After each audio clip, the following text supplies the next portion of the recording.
Voilà, c'était donc Mon médecin va craquer. C'est un film signé Anna Kfak. Avec nous pour débattre autour de ce film et du film précédent, deux invités. Luc Perrineau, à ma gauche.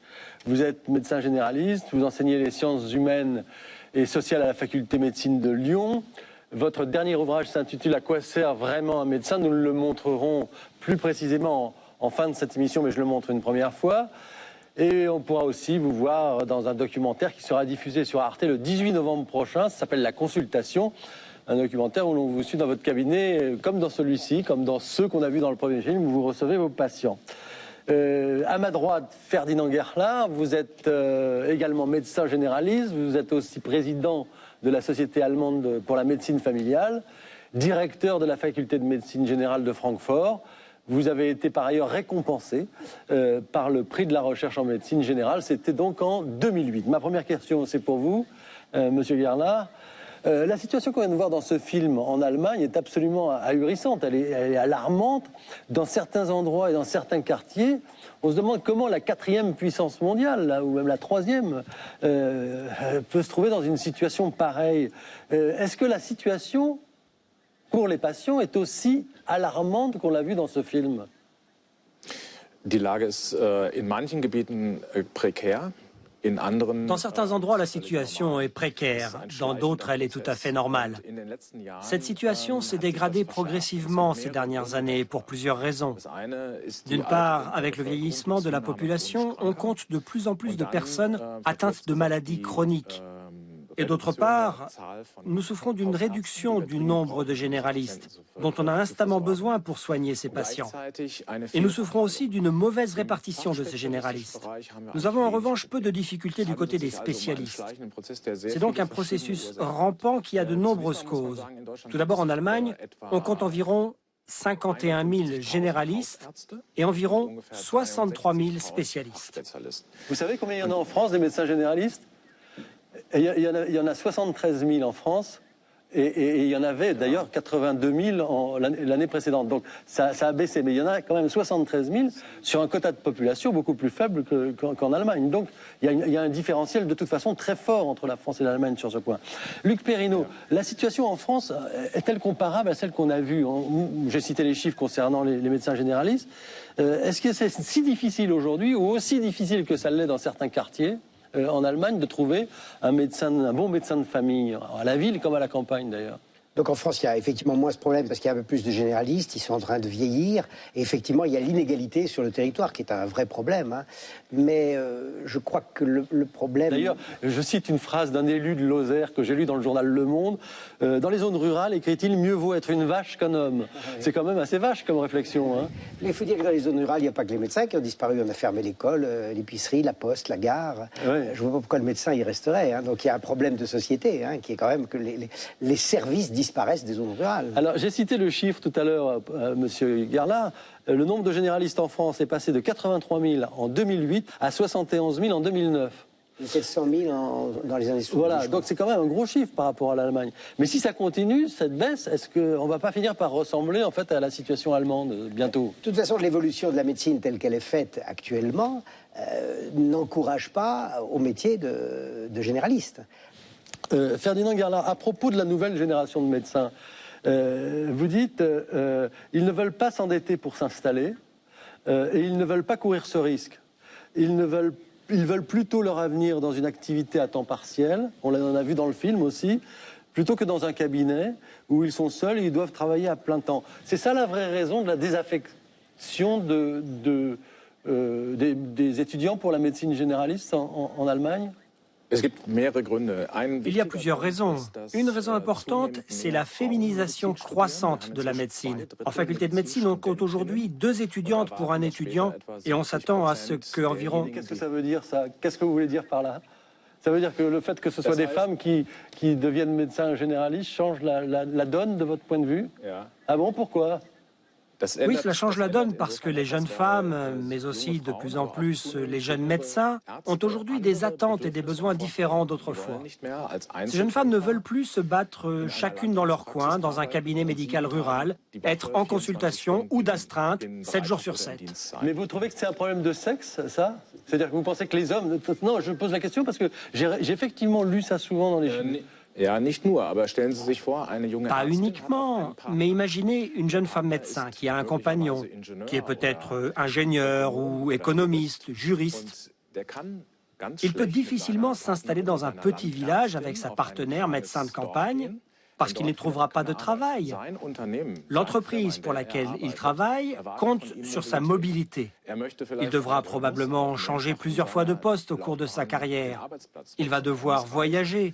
Und das Et kann c'est plus er difficile en zone rurale. nicht. Es gibt noch À cela weitere s'ajoutent Gründe. d'autres raisons, Im notamment ländlichen les Raum problèmes haben wir d'infrastructures en zone Infrastrukturprobleme. rurale. Sie haben das vorhin auch schon Vous en kurz parliez tout à l'heure, angesprochen. le manque Zu d'écoles, wenig de Schulen, crèches, zu wenig et cette Kindergärten. jeune famille veut Und diese disposer junge de ces Familie services. erwartet Mais diese Dinge. ça, j'allais dire, on comprend mieux. Est-ce que vous êtes d'accord avec cette analyse sur les femmes? Non, sur les femmes, pas particulièrement. Enfin, je veux dire, la médecine n'a Vous pas... ne vous mouillez pas là, hein? Pas Si. particulièrement. Ah ben, c'est-à-dire que Ce qui le dit métier sur a les changé. femmes. Le métier Oui. a changé. Il est clair que moi, j'étais jeune médecin, je faisais 70 heures par semaine. C'est vrai qu'aujourd'hui, il n'y a plus ni d'hommes ni de femmes qui acceptent de travailler 70 heures par semaine. Alors j'ai Donc, vu c'est- 57 heures en moyenne Voilà. en France, Donc, ça a 54 en baissé. Allemagne. C'est Voilà. incroyable. Mais la médecine n'échappe pas aux transformations de la société.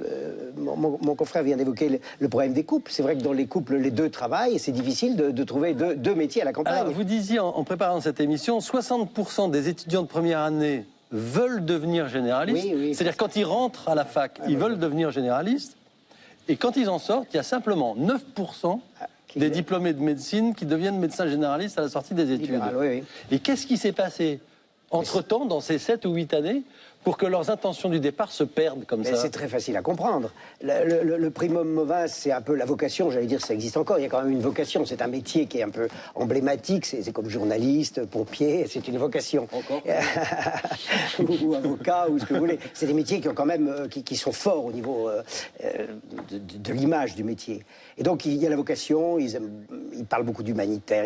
Et puis, dans toutes les études, on leur montre une médecine très sophistiquée, comme vous le savez, avec une technologie qui est absolument extraordinaire. Je m'y habitue toujours pas à cette technologie, tellement elle est extraordinaire. Et donc, ils rencontrent des professeurs brillants sur une technologie brillante, et ils deviennent leurs élèves, tout simplement. Ils sont en admiration devant leur maître, et entre-temps, ils ont oublié leur vocation initiale. Leur vocation initiale. Ils suivent ce qu'ils doivent devenir, des ingénieurs biomédicaux, et c'est ce qu'on leur enseigne. Oui, on va revenir là-dessus, mais parce que aussi, pardonnez-moi, je vais parler vulgaire, mais c'est aussi spécialiste, la spécialité, c'est l'intérêt du métier, mais c'est aussi de l'argent, c'est Alors, beaucoup plus d'argent. Je vais rester naïf. Je veux rester naïf. Oui. Non, mais certainement. Vraiment, alors, vraiment naïf. Je veux l'être parce que je ne suis pas sûr que l'abandon de la médecine générale, c'est qu'un problème financier. Je crois que les études actuelles, en France du moins, ne sont pas faites pour fabriquer des généralistes. C'est drôle ce que vous dites, parce que c'est à la fois ça, effectivement, il y a l'argent, et puis il y a aussi le désir de sécurité, puisqu'il y a aussi des médecins qui veulent devenir salariés, alors, qui veulent bazarder tout, y compris oui, l'aspect libéral de la profession. Alors, il y a l'image qu'on dit classiquement. Moi, quand j'étais jeune médecin, les majors de l'internat, les premiers, choisissaient des métiers à risque, l'obstétrique, la chirurgie cardiaque, des métiers à risque. Aujourd'hui, les majors de l'internat choisissent nutrition et dermatologie, hein, Oui, ça c'est clair. C'est ça. Monsieur Guerlard, en France, ces 3 dernières années, c'est 2000 postes de médecins généralistes qui n'ont pas trouvé preneur. Un tiers des postes offerts. Est-ce que c'est pareil en Allemagne? Ja, wir haben etwa Oui. 2000 Chaque année, quelques 2000 généralistes quittent leur cabinet pour moins de 1000 candidats à la reprise. Une des explications de ce phénomène, c'est effectivement la formation. On apprend à partir d'un modèle exemplaire. Et dans les études de médecine, les modèles, ce sont les grands professeurs qui exercent dans les centres hospitaliers universitaires, des super spécialistes.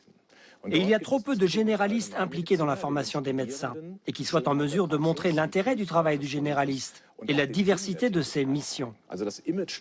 Il faut améliorer l'image de la médecine générale dans les universités. Il faut que les étudiants puissent acquérir de l'expérience lors de stages auprès des généralistes. Alors, quelques chiffres supplémentaires pour comprendre. En France, le revenu moyen des généralistes a baissé de 25% en 30 ans. En France toujours, 9,3% des diplômés de médecine deviennent médecins généralistes à la sortie d'études. En Allemagne, c'est environ 10%. En France, un généraliste travaille environ 57 heures par semaine, 57. En Allemagne, c'est 54 heures. En France, le taux de suicide des médecins s'élève à 14 pour 1000. C'est-à-dire, comme vous l'avez entendu dans le premier reportage, 3 fois plus que chez France Télécom, qui est dans la moyenne française. Luc Perrineau, si je me faisais l'avocat du diable, je dirais qu'aujourd'hui, on est loin du compte quand même. La qualité de médecin généraliste s'est dévaluée et le prestige qui allait avec, vous l'avez dit d'ailleurs tout à l'heure, aussi. La faute à qui? Ah ben là, il n'y a pas qu'un coupable, les patients, les médecins, la société. Alors, du point de vue des médecins, le marché sanitaire qui pèse de tout son poids.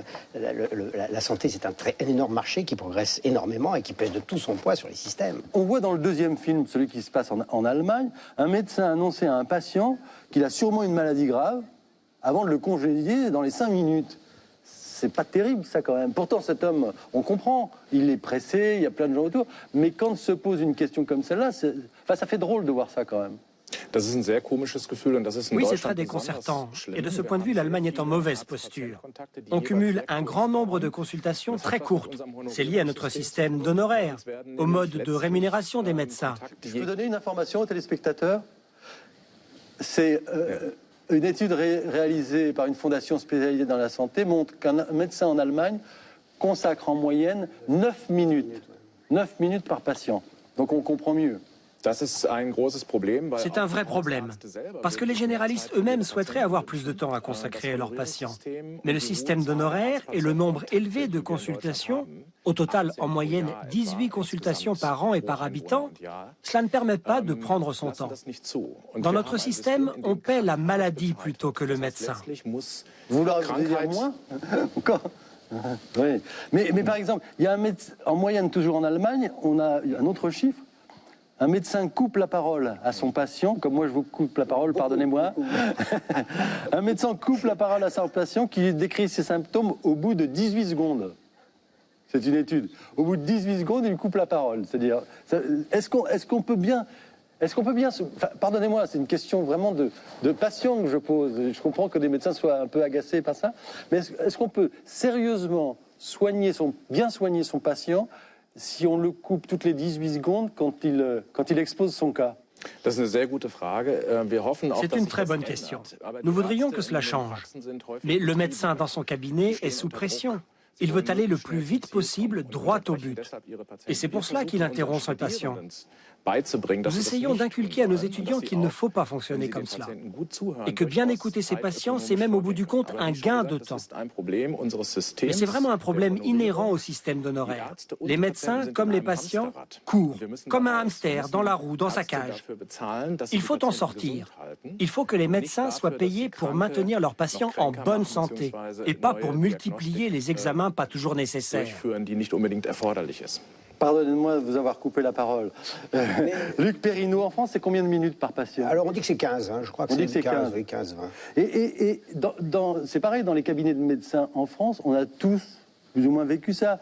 Le médecin qui regarde son écran d'ordinateur pendant que vous lui exposez vos problèmes. Ça existe quand même, franchement. Bien sûr. On a l'impression qu'on appréhende le cas du patient à travers des protocoles. Est-ce que je me trompe ou pas? Alors là, vous parlez de la médecine, il y a plein de sujets, c'est dommage qu'on n'ait pas le temps, mais vous parlez d'abord du problème du paiement à l'acte, qui est un problème majeur. Le problème du paiement à l'acte, c'est le problème majeur. Dans une société qui est en train de médicaliser la vie, qui est en train de médicaliser tous les symptômes, on est soigné par des gens qui sont payés à l'acte, et ça, c'est financé par les fonds publics. C'est ce qu'on appelle des incompatibilités de type en mathématiques. Ça ne peut pas fonctionner. Ça ne peut pas. Financement public, paiement à l'acte privé et médicalisation de la société à outrance, c'est-à-dire tout devient médical, ça ne peut pas fonctionner. Dans tous les cas, ça ne peut pas marcher. D'un point de vue économique, c'est l'impasse. Ça, c'est sûr. Après, il y a la deuxième question, vous dites, qui est l'hypertechnicité, c'est-à-dire qu'on suit des protocoles. Et il y a effectivement deux formes de médecine. Il y a la médecine que j'appelle clinique, le patient dans sa globalité, c'est ce que j'essaie d'enseigner et d'écrire. Et puis, il y a effectivement une médecine qui peut répondre à des protocoles. Mais en ce moment, on est en train de formater toutes les pathologies. Donc, si toutes les pathologies sont formatées, dictées par les ministères, on va dire, par les bonnes conduites à tenir, les recommandations de l'HAS, on n'a même plus besoin de médecins du tout. Un agent administratif à la campagne pourra très bien faire ce métier. Il donnera le kit pour le diagnostic, le kit pour le traitement, il enverra au labo. On n'a plus besoin de cliniciens si tout est formaté. Alors, en France, plus de 7 patients sur 10, selon le Conseil de l'Ordre, vont sur Internet pour se renseigner avant d'aller chez le praticien. En Allemagne, le nombre des patients qui portent plainte pour mauvais diagnostic a doublé en 10 ans. D'abord, est-ce que vous êtes d'accord, Ferdinand Guerlin, avec cette description du patient moderne qui fait ses recherches sur Internet, plus exigeant et plus consommateur aussi? Grundsätzlich ist es in Ordnung und gut, wenn Patienten sich über ihre En principe, c'est une bonne chose que les patients puissent s'informer sur leur maladie. Mais sur Internet, on trouve aussi beaucoup d'informations fausses et beaucoup d'éléments qui entraînent une grande confusion. Il n'est pas rare que les patients se découvrent des maladies au moindre symptôme anodin. Ils reçoivent une grande quantité d'informations qu'ils ne parviennent pas à traiter. L'information a surtout beaucoup d'intérêt chez les patients atteints de maladies chroniques, qui vivent en continu avec leur pathologie. Eux peuvent beaucoup apprendre sur Internet. Mais pour beaucoup d'autres malades, il vaut mieux parler avant tout avec son médecin, discuter avec lui de leurs symptômes, plutôt que de s'en remettre au docteur Google, qui propage aussi beaucoup d'informations erronées. Oui, et puis ça vous fait perdre du temps, ça vous oblige à désamorcer leurs explications, bien sûr. Mais on est dans une société de consommation, donc on consomme du soin. Donc on est dans la médecine est un commerce, jusqu'à preuve du contraire, c'est un commerce. Il y a un client et un commerçant. Donc on consomme du soin. La société marchande, c'est une consommation. En plus, en France, les gens payent très cher leurs cotisations sociales. Quand ils voient leur feuille de paye, c'est très cher. Donc ils estiment qu'ils ont des droits, ils ont beaucoup de droits. C'est logique. Ils payent très cher au départ. Pourquoi ne seraient-ils pas soignés? Donc là, il y a une exigence qui monte, mais je crois que c'est dans tous les domaines comme ça. La médecine n'échappe pas aux problèmes de notre société. Vous êtes d'accord, M. Gerlach, avec ça? On constate exactement les mêmes phénomènes en Allemagne. Et il faut bien comprendre que pour les patients d'aujourd'hui, le médecin n'est plus un demi-dieu en blouse blanche. On le remet en question. On va consulter d'autres médecins pour avoir un deuxième avis. Tant que cela n'entraîne pas de soins inutiles, de confusion, voire de dommages, ça va. Mais les patients atteints de plusieurs maladies ont besoin d'un référent en qui ils ont confiance, qui les accompagne, qui conserve une vision d'ensemble sur leur maladie et les soins engagés. Donc c'est parfois un problème quand les patients s'adonnent à l'autodiagnostic et pensent pouvoir juger seuls de leur état de santé. Alors, si on a parlé jusque-là des médecins généralistes, eh bien c'est tout simplement parce qu'ils sont en première ligne du combat contre la maladie. Ce sont eux qui dépistent, qui rassurent et orientent les patients. S'ils ne le font plus, c'est toute la chaîne qui en pâtit. En France, le SAMU qu'on déplace pour un oui, pour un non, les services d'urgence des hôpitaux qu'on encombre pour des petits bobos sans importance, avec au bout de ces gâchis de compétences de chacun, des vrais préjudices, des malades moins bien traités qu'ils devraient l'être et des dépenses de santé qui grossissent sans raison à une époque où l'heure est plutôt aux économies. Ceci est une façon comme une autre de dire que par-delà les difficultés, il faut donc préserver probablement cette fonction de la médecine générale. Mais comment? Alors, ma question à vous deux, là, je vais vous donner quelques pistes qui sont dans le domaine public et je vais vous demander rapidement de me dire si vous êtes d'accord ou pas. Pour résoudre le problème, on a inventé en France le médecin référent, le médecin traitant en 2004. Est-ce que vous trouvez, tout le monde sait ce que c'est, j'imagine que ça existe à peu près dans les mêmes termes en Allemagne. Est-ce que vous êtes d'accord? C'est une bonne chose? Ça a amélioré les choses ou pas? C'était une insulte au niveau scientifique, puisqu'on l'a transformé en administrateur d'un système économique.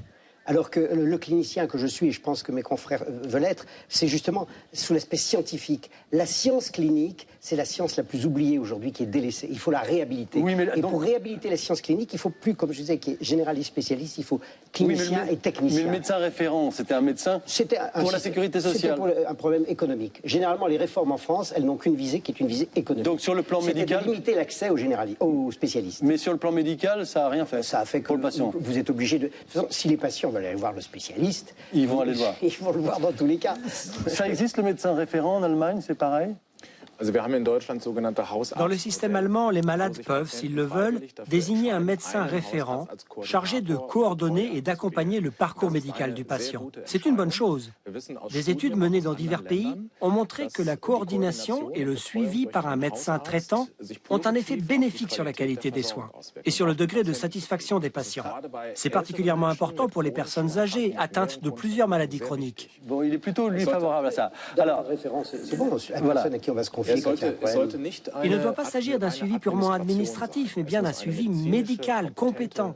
C'est là que le patient se sent chez lui dans l'univers de la médecine, qu'il trouve un interlocuteur permanent, un coordinateur, mais aussi quelqu'un qui l'accompagne, qui ne se contente pas de le renvoyer à des spécialistes. Alors, dans la loi en 2012, il y a pour vous, en Allemagne, il y a la fin de l'obligation de résidence qui oblige les médecins généralistes à vivre là où ils travaillent. Et la fin de la limitation du nombre de patients pour les médecins. Est-ce que ce serait une bonne chose, à votre avis?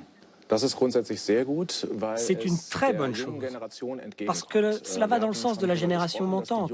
On a déjà évoqué le fait que les jeunes préfèrent vivre en ville. Cela ne vaut pas que pour les médecins. Et si nous voulons assurer la couverture médicale des zones rurales, il faut donner cette possibilité aux jeunes praticiens pour qu'ils puissent vivre en ville et travailler à la campagne. Et il faut créer dans les zones rurales des emplois compatibles avec le travail à temps partiel, avec des postes de salariés, dans lesquels on n'attend pas du médecin qu'il soit seul pour faire tourner son cabinet et qu'il soit contraint d'habiter sur place. Donc, pour attirer la relève, la fin de l'obligation de résidence est une bonne chose. De même, la décision de ne plus limiter le nombre de patients d'un médecin, c'est une bonne chose. On en a vu dans le film.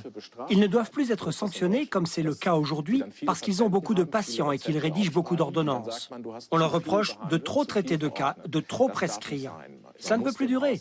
Nous devons soutenir et épauler les généralistes dans le désert médical des zones rurales. Dans le programme du Parti socialiste pour 2012, c'est l'inverse. C'est la fin de la liberté d'installation pour le médecin. Donc je suppose une sorte de contrainte sur les endroits où les médecins, ou d'incitation pour que les médecins s'installent dans certains endroits plutôt que dans d'autres.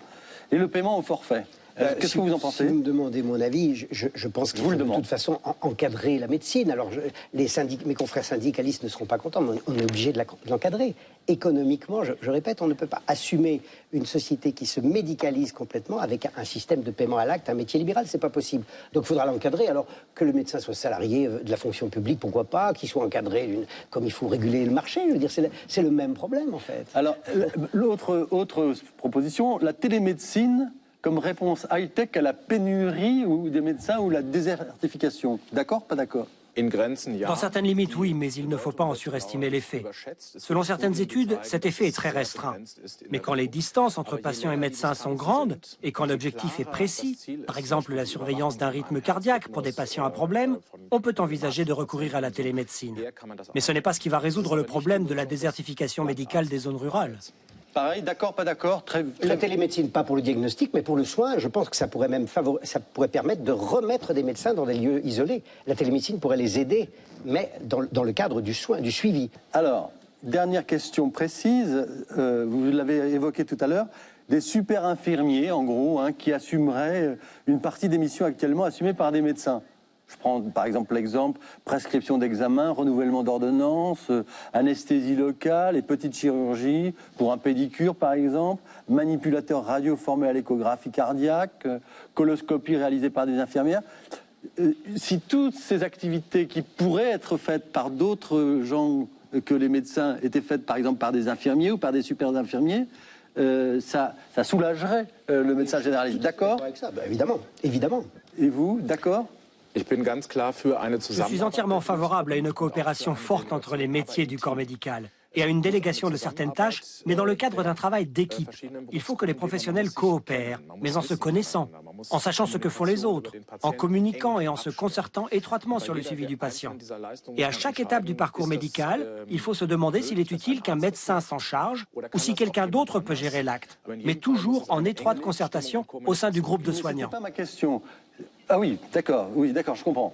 Mais justement, groupe, parlons-en, c'est un peu que j'ai gardé un peu le meilleur pour la fin, ou plutôt cette médecine de rêve qu'on a vu s'exercer dans les maisons de santé en France, dans le film programmé en début de soirée, des médecins formidables. Pour ceux qui prendraient cette émission en cours, qu'est-ce qu'une maison de santé? Eh bien, ce sont justement des endroits qui réunissent des médecins généralistes, des spécialités médicales et paramédicales, et qui, dans les régions isolées, sont en train de réinventer la médecine de proximité. Alors, il y en a 162 en France aujourd'hui, il y en a déjà plus de 1600 en Allemagne. Vous avez tous les deux vu ce premier film.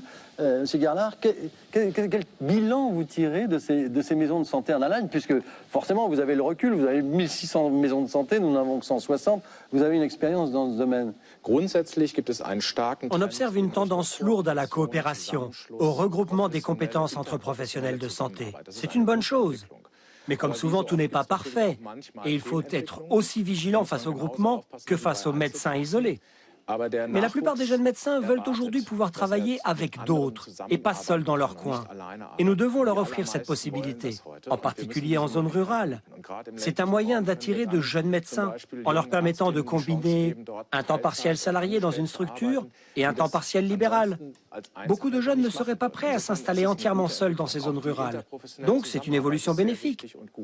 Luc Perrineau, on a vu des gens formidables dans ce premier film, vraiment des gens formidables, des médecins, des patients aussi, j'allais dire épanouis, c'est presque bizarre de dire un truc pareil, mais la médecine de proximité. Mais formidable. Oui, bien sûr. Et bien sûr. quand on voit ça, on ne comprend pas, si vous voulez, qu'on n'a pas fait ça avant. Ça paraît tellement évident. Là, ce qu'on a vu, je m'excuse, c'était quand même des cas, pardonnez-moi, relativement simples, quoi. Enfin, je veux dire, on est presque dans des super infirmiers, quoi. C'est très bien. C'est la vocation, c'est le soin, c'est l'empathie. Nous sommes tous des êtres humains. Le médecin a de l'empathie avec ses patients, mais il n'a pas fait 7 ans d'études ou 8 ans d'études pour travailler son empathie. Il l'a ou il l'a pas. Oui, mais enfin, les conditions dans lesquelles il l'exerce lui permet justement d'exprimer cette empathie, d'exprimer ce qu'il a en lui. Je pense que dans un grand centre de cancérologie, vous avez la même empathie avec les patients. Sans doute. L'empathie n'est pas le privilège des généralistes. Sans doute.